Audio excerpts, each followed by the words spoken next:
Patrick, give us a recap of the Manila race between incumbent Mayor Honey Lacuna and former Manila Mayor Isko Moreno. Hello, Michelle. Nandito tayo ngayon sa Tambunting sa Maynila. Sa likod ko nagaganap yung ongoing campaign or meeting the advance ni Isko Moreno. No? The battle for mayor here in the city of Manila is a battle between allies turned rivals. Noong 2019, tumakbo si Isko Moreno bilang mayor ng city at kasama niya dito si Honey Lacuna. Sinalo ni Isko Moreno yung dati nating Pangulo na si Joseph Estrada, who also used to be the mayor of the city. So in the past few years of their campaign or in their leadership, kinaharap nila yung COVID-19 and that they survived together. Moreno banked on the expertise ni Honey Lacuna as a medical doctor and he actually gave credit dun sa success na yon ng yung COVID-19 response ng city. In 2022 elections, Isko Moreno ran for presidency. Meanwhile, si Lacuna naman pinagkatiwalaan niya to lead the city hall. And Moreno lost actually in that 2022 elections. And also interestingly, sa Maynila natalo si Isko Moreno at ang binoto ng mga taga Maynila that time was President Marcos.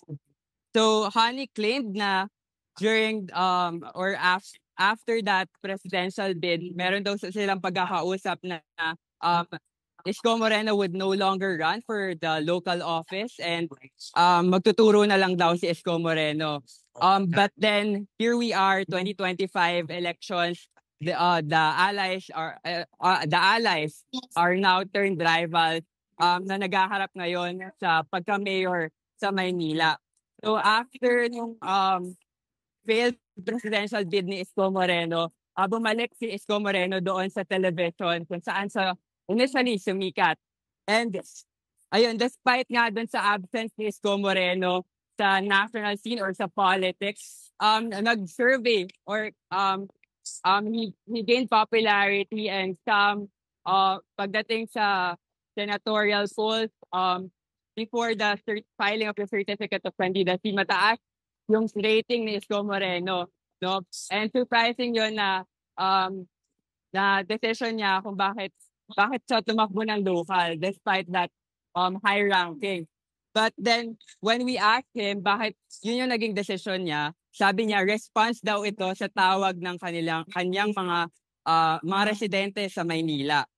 So but now ayun nga naglalaban nga sila sa 2025 elections and in the past few weeks nakita natin yung pagpasaringan ng dalawang kandidato, yung siraan nila. So si Honey Lacuna promises or running under the platform of tapat at totoo na governance. So meron pa siya rin sa nakarang administrasyon, meaning doon sa administrasyon ni Isko Moreno na about corruption, saka doon sa allegations of sa utang ni Isko Moreno na allegedly ginamit daw to fund several infrastructure projects. And those infrastructure projects were supposedly used parang as a basis or as a campaign material in his presidential bid. Pero importanteng konteksto din dito na during that time, Vice Mayor si Honey Lacuna, which means that she has a role dun sa pag-approve nung utang ni Isko Moreno. So aside from that, meron ding pa siya rin si Honey Lacuna na wala raw isang salita si Isko Moreno and parang there's a story of betrayal. Isang family member na tinalikuran yung isang family member, no? If you can recall, Isko Moreno and Honey Lacuna ay parang magkapatid kasi tinuring ni Isko Moreno na political mentor yung tatay ni Honey Lacuna na si Danilo Lacuna na dating vice mayor, no? Danilo even encouraged Isko Moreno to study. So aside from that, meron ding another camp attacking Isko Moreno, which is Sam Versosa. Ang allegations naman ni Isko or ni Sam Versosa ay nagbenta raw si Isko Moreno ng mga several properties that was used to fund his campaign for presidency. So yung against Isko Moreno, in response naman dun sa call nga ng mga residente ng Maynila, ang sabi niya kaya raw siya tumakbo ay para to make Manila great again. So isa sa mga issue na gusto niyang i-solve ay yung basura sa Maynila na sinabi niya na raw na naging dugyot na nga raw yung syudad ng Maynila. So ayun, sa mga campaign rally ni Isko, prominent or para siyang naging report about his accomplishment during his administration at isa nga doon yung COVID-19 response which was lauded or replicated by other cities in the Philippines when during the height of the COVID-19.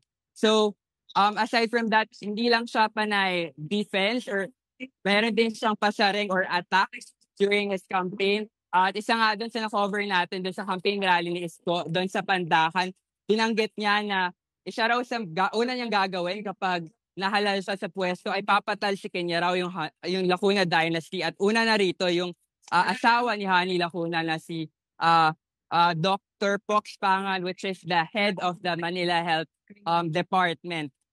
So yeah, although it must also be noted na Isko Moreno is also trying to build his own dynasty because if you can recall, si Joaquin Domagoso, yung anak niya, who is also an actor, is running for councilor for the first district of Manila. And if you can recall, in 2022, during the presidential elections, tinanong ng Rappler si Isko at si Joaquin if Joaquin should run in office, and both of them denied, and sabi nila na Isko Moreno wouldn't allow to Domogoso running in office at the same time. So yeah, it's an interesting race here in Manila, a battle between allies turned rivals.